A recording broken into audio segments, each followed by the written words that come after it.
Et yo N'importe quoi. C'est n'importe quoi cette intro.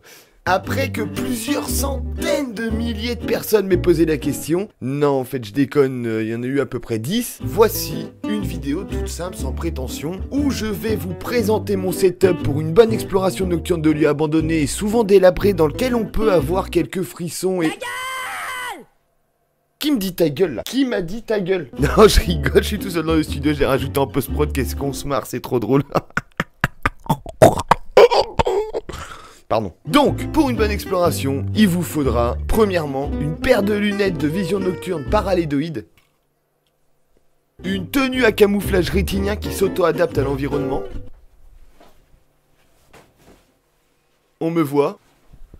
On me voit plus. Et là, on me revoit. Une lampe à rayon laser qui permet de voir à travers les murs. Et non, bah non.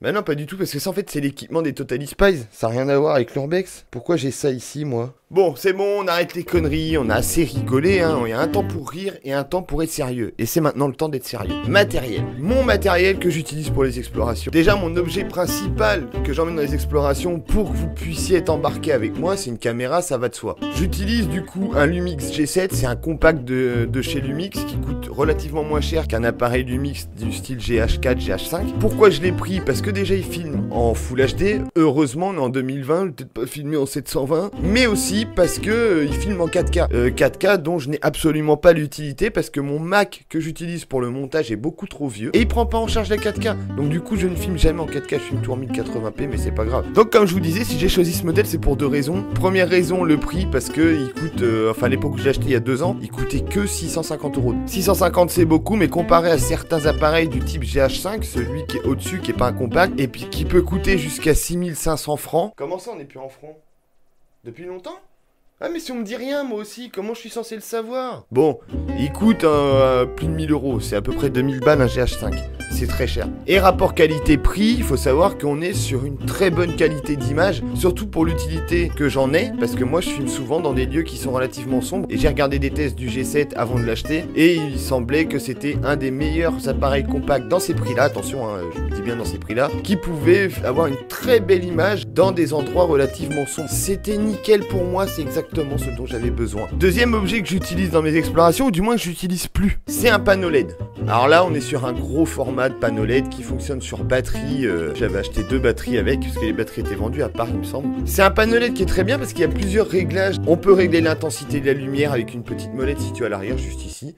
J'ai l'impression de faire du téléachat en vrai. Et on peut aussi régler la couleur de la lumière, qu'elle soit plus ou moins chaude. Donc blanc, bleu, jusqu'au un peu jaune. Et elle fonctionne aussi sur secteur. Ce qui est pratique si vous voulez l'utiliser en studio. Moi j'utilise pas, j'ai 2 gros spots ici. Enfin bref. Le seul inconvénient, enfin non, les 2 inconvénients que j'ai trouvé à cette lampe, c'est que déjà, elle pèse 42 kg. Et que du coup, c'est très lourd quand tu la tiens comme ça avec ta caméra pendant 2 heures de tournage. Et aussi, elle éclairait trop, c'est paradoxal, mais elle éclairait beaucoup trop pour moi. C'est-à-dire qu'en fait, j'avais l'impression de filmer 2 jours. Autant filmer de jour dans ce cas-là. Là, on voyait tout et ça coupait un peu l'ambiance sombre, dark, creepy qu'on peut trouver dans mes vidéos. Et du coup, je suis revenu un peu à des petites lampes et je vous expliquerai ça après. Donc, ce panneau LED qui coûte, je crois que ça doit être 45 €, un truc comme ça. Enfin bref, je vous mettrai le lien dans la description si jamais vous en voulez un. Ça marche très bien, ça éclaire beaucoup.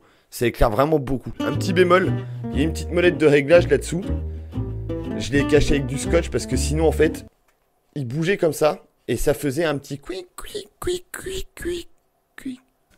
Ça faisait un petit couinement et on l'entendait dans la caméra, c'était très désagréable. J'ai donc racheté un nouveau panneau LED il y a déjà un petit moment, ça doit faire 1 an je crois que je l'ai, qui est plus petit, plus léger et qui éclaire beaucoup moins. Voilà ce que c'est. C'est vraiment un petit accessoire mais qui est hyper utile. Ça flash, comme vous pouvez le voir ça marche très bien, ça marche très fort. J'ai pas de réglage de luminosité, j'ai pas de réglage de couleur de lumière, donc je peux pas passer de ce blanc bleu à une couleur plus jaune, plus chaude. Mais ça fonctionne sur batterie et ça fait le taf. Ça doit coûter dans les 15 balles et ça me suffit largement pour ce que j'ai à faire dans mes vidéos. Ça veut dire éclairer des grandes pièces que je peux pas éclairer avec ma petite lampe de poche par exemple. C'est utile que pour ça. Sinon c'est pas une lampe que je laisse allumer tout le long du tournage. L'accessoire que j'utilise le plus pour m'éclairer en exploration, c'est tout simplement une lampe frontale. Voilà à quoi elle ressemble. Une une petite lampe frontale toute simple, réglable, juste quand vous l'avez. En fait, c'est une lampe frontale, ça se met sur la tête, forcément. Quand vous l'avez sur la tête, vous avez ça sur le crâne. Je vais pas la mettre parce que pour une fois, je me suis coiffé. Et franchement, pour une fois que je fais un effort, ça me casserait des couilles de tout niquer juste pour une lampe frontale. Mais voilà, petite lampe frontale qui éclaire énormément et qui fait un faisceau relativement rond. Je sais pas si vous allez... Voilà, regardez. Le faisceau est relativement rond, donc du coup, j'aime bien quand je filme, éclairer juste devant moi comme ça et laisser un peu noir autour. Pour qu'il y ait un peu plus de suspense, vous voyez ce que je veux dire? C'est pour ça que j'éclaire principalement à la frontale. Ça doit coûter aux alentours de 30 balles chez Bricomarché. J'avais dû l'acheter, je crois que c'est ça. Hein. C'est pas hyper cher. Bon, c'est cher pour une lampe frontale, il y en a des moins chères. Elle marche vraiment très bien, donc franchement, j'étais pas mécontent de l'avoir acheté. Et l'avantage aussi, c'est que je me libère les mains. Ça veut dire que dès que j'ai ça sur la tête, j'ai mes deux mains de libre. J'en ai une pour ma caméra, je peux utiliser l'autre pour mon arme à feu, par exemple, mon revolver que j'ai toujours dans ma poche. Et j'utilise aussi beaucoup, peut-être même autant que ma lampe frontale. C'est une petite lampe de poche toute simple comme celle-ci. Alors ça, les amis, c'est un investissement à faire. C'est-à-dire que pétez votre PEL si vous voulez faire de l'urbex de nuit. Pour acheter ça, ça coûte 3 € chez Action. Et c'est une tuerie. Bon, celle-là, elle est pétée. Parce que je sais plus ce que j'ai fait avec, une connerie, je l'ai cassée. Mais sinon, ça marche très bien. Vous voyez, c'est une lentille, c'est à LED. Et le faisceau est réglable, donc vous pouvez soit faire un petit faisceau qui éclaire très très loin, ou un gros faisceau qui éclaire très près. 3 €, franchement, c'est une tuerie. J'en ai plein, je les perds toutes. C'est une catastrophe, je les perds toutes. La dernière que j'ai perdue, enfin je l'ai pas perdue, je l'ai oubliée. Celle que j'ai prêtée à Blouson Sommet. Si tu regardes cette vidéo, j'ai dit que je te la laissais, c'est cadeau, c'est pour moi. Une petite lampe, ça fait toujours plaisir. Troisième objet que j'utilise pour mes explorations nocturnes. Nous sommes sur un bras articulé. Qu'est-ce qu'un bras articulé, Fir? Eh ben je vais vous le dire tout de suite. Un bras articulé, c'est un support de caméra qui se met sur l'épaule et qu'on n'a pas besoin de tenir. Je l'utilise pas dans toutes mes explorations, c'est surtout pour faire un face cam en fait. Je l'utilise pas tout le temps parce que si j'ai des murs à escalader, s'il y a des passages un peu étroits, c'est très très gênant, je peux pas le porter tout le temps, faudrait que je l'enlève, je le remette et c'est relativement chiant à mettre, donc des fois je le mets pas. Mais ça se met comme ça, vous mettez ça là, au niveau de votre épaule, ça tient là, ça tient devant. Il y a une sangle, je vais pas la mettre parce que c'est chiant, faut la passer comme ça, et puis il faut la mettre comme ça. J'ai pas dit que j'allais pas la mettre parce que c'était chiant, et je l'ai mise quand même, bon ok, on s'en fout. Et après... Voilà, c'est réglable ici, il y a plusieurs points de réglage, donc il y en a un là, et vous pouvez régler comme vous avez envie, donc vous pouvez même mettre une caméra pour filmer devant et vous libérer complètement les mains, ou moi j'aime pas parce que je trouve que ça bouge un peu. Mais moi je mets mon retour cam dessus, je l'ai pas inventé ce système, hein. Il y en a plein qui le font dans l'urbex. Par contre moi je suis en mode GoPro.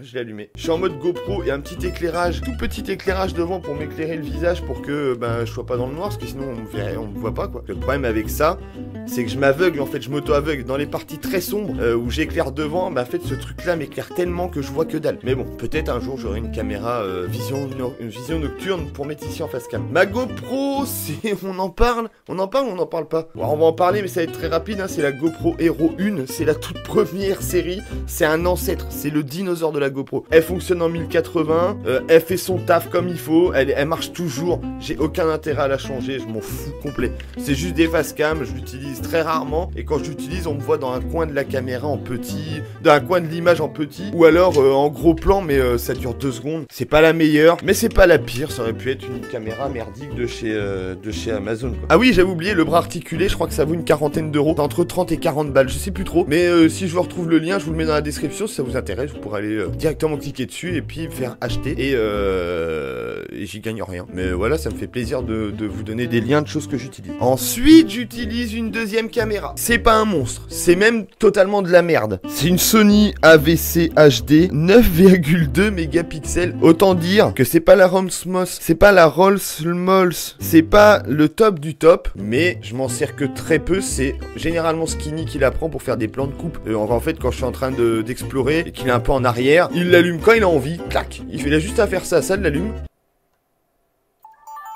Ça l'allume, il appuie sur REC et il peut faire des petits plans de moi, de dos en train de me balader parce que j'adore avoir des plans de moi parce que je m'aime énormément. Cette caméra vaut pas cher du tout, je l'avais acheté parce qu'elle coûtait que dalle, hein, elle coûtait une misère. Ah, ils disent que ça filme en Full HD, oui ça filme en Full HD, mais il faut avoir une très très bonne lumière pour avoir une très belle image. Donc tu peux filmer 2 jours et avoir des images relativement correctes, des paysages, des trucs comme ça, c'est sympa. Dès qu'il fait un tout petit peu trop sombre, on a beaucoup de bruit sur la photo. Et quand je parle de bruit, déjà je dis photo.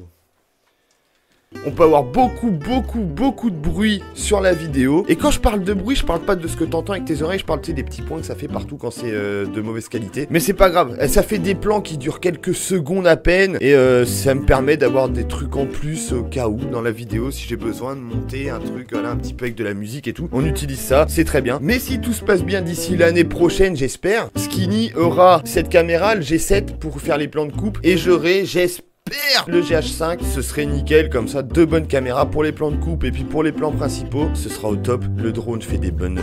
j'ai spoil, il y a le drone juste après. Mais le GH5, c'est pas pour tout de suite, il me faut encore 1999 €, je crois, un truc comme ça. Donc n'hésitez pas, si vous avez ça en trop sur votre compte en banque, le lien PayPal dans la description, balancez-moi ça, ça fait toujours plaisir pour Noël, quoi. Quoi? Oui, c'est beaucoup et c'est pas scripté, et alors, c'est ma chaîne, je fais ce que je veux, Jean-Mi. T'es casse-couille aujourd'hui, hein? Bref, on range la Sony, on passe à la suite. Je viens juste de vous le dire, le drone. Alors, j'ai racheté un drone cet été, plein d'entre vous sont déjà au courant, il y en a d'autres qui le savent pas. J'ai utilisé le Bebop 2 qui est ici, que je vais vous faire gagner très prochainement. Je sais pas quand, parce que l'autre concours a pas marché. Donc du coup, je vais le relancer, je vais refaire un truc pour faire gagner ce drone, parce qu'il prend la poussière, là, il sert à rien. Mais j'ai racheté un DJI Mavic Mini cet été. Et c'est une tuerie. C'est vraiment, rapport qualité-prix, le meilleur drone que j'ai pu trouver. Ça veut dire que là, on filme pas en 1080, on filme encore au-dessus. C'est une qualité qu'ils ont inventée. Je crois que c'est du 2,7K ou un truc dans ce genre-là. Ils inventent toujours des nouveaux trucs. Hyper léger, compact. Il se plie dans tous les sens. Alors attendez, je sais plus comment on le plie, mais...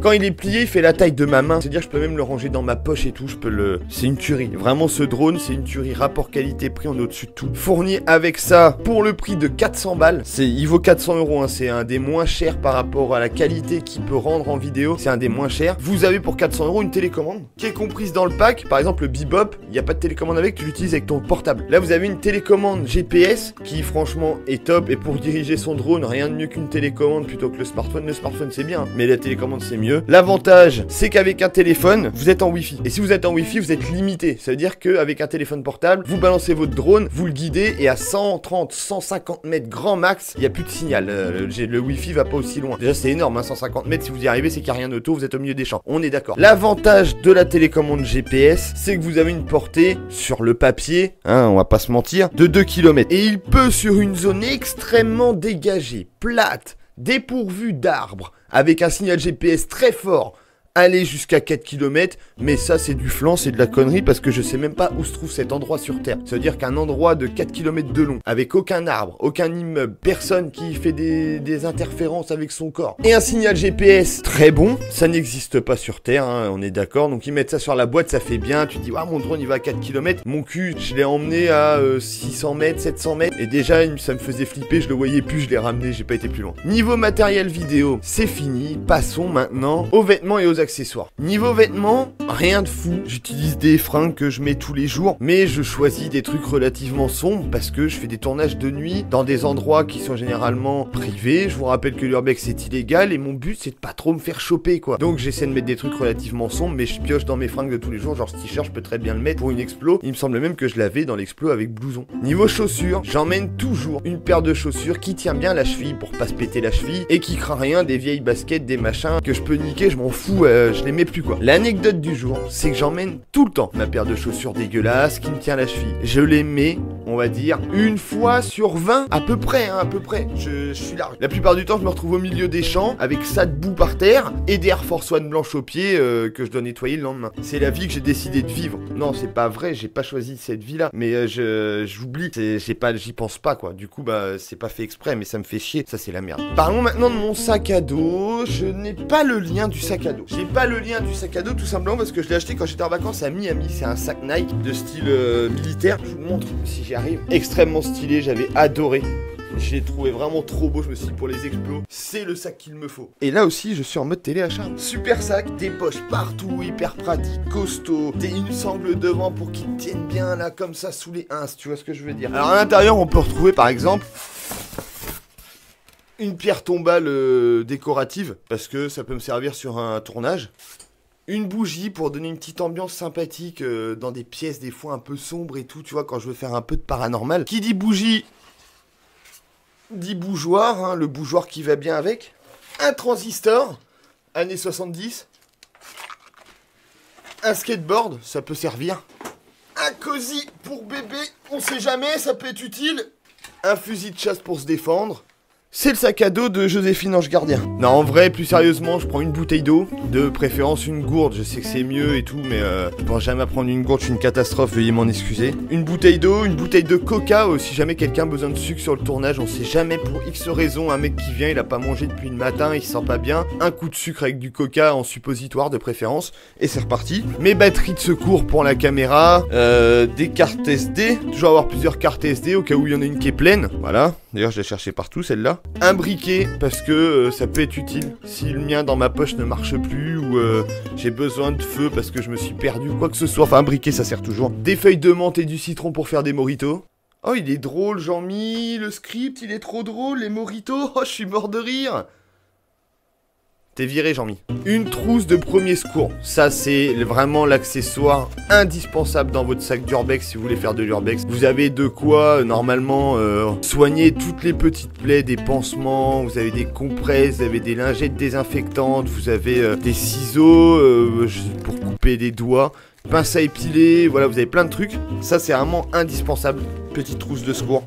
On sait jamais ce qui peut arriver. Ah, c'est sûr que si tu te pètes la cheville pendant le tournage, c'est pas avec ma trousse de secours et mes 3 pansements que je vais faire quelque chose. Hein. Mais voilà, les petits bobos, c'est utile, ça sert. Autre chose très importante, ça coûte que dalle. Et vraiment, c'est le truc à avoir, c'est une couverture de survie. Ça coûte pas cher, hein. Vraiment, ça coûte pas cher. Hyper utile, on sait jamais, vous êtes blessé, vous pouvez plus marcher, le réseau passe mal et tout, vous devez dormir sur place pour X raisons.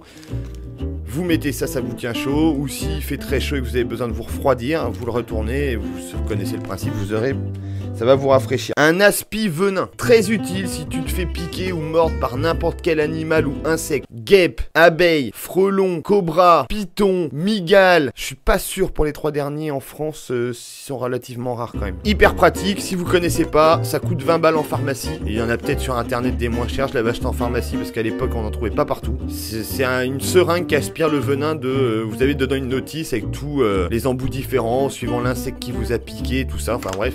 Ça c'est pareil, hyper utile. J'avais oublié, dans mon sac à dos, je viens de voir aussi que j'avais un stabilisateur. Donc ça fait partie du matériel vidéo, mais j'ai oublié de vous le citer tout à l'heure. Stabilisateur crâne, c'est la marque. Pour la caméra, c'est un spécial caméra compact, c'est un petit. Et ça c'est le top pour les plans de coupe, voilà. Bon, vous savez sûrement ce que c'est un stabilisateur, je vais pas vous faire la description. Ça marche très très bien. Le mien, je l'avais acheté d'Oka sur le bon coin, je crois. C'est pas le matériel utile à 100% pour les explorations, on va dire que c'est un plus, c'est un petit truc, voilà, que si tu l'amènes et que tu fais de la vidéo, ça peut vraiment être sympa. Et du PQ, pourquoi du PQ? À quel moment c'est utile dans un milieu hostile? Eh bien, je vais t'expliquer la particularité du papier toilette. Il a une utilité insoupçonnée de tous quasiment. Je vais t'apprendre quelque chose d'hyper important et surtout de très pratique. C'est qu'avec ce simple rouleau de PQ, tu peux t'essuyer le cul quand t'as fait caca en plein milieu des bois. Voilà. J'ai fini avec mon setup Urbex. J'espère que ça vous a plu, en tout cas, de voir un petit peu, puis que ça vous a aidé. Si vous avez besoin de quelques trucs, je mets les liens dans la description de tout ce que je retrouve comme objet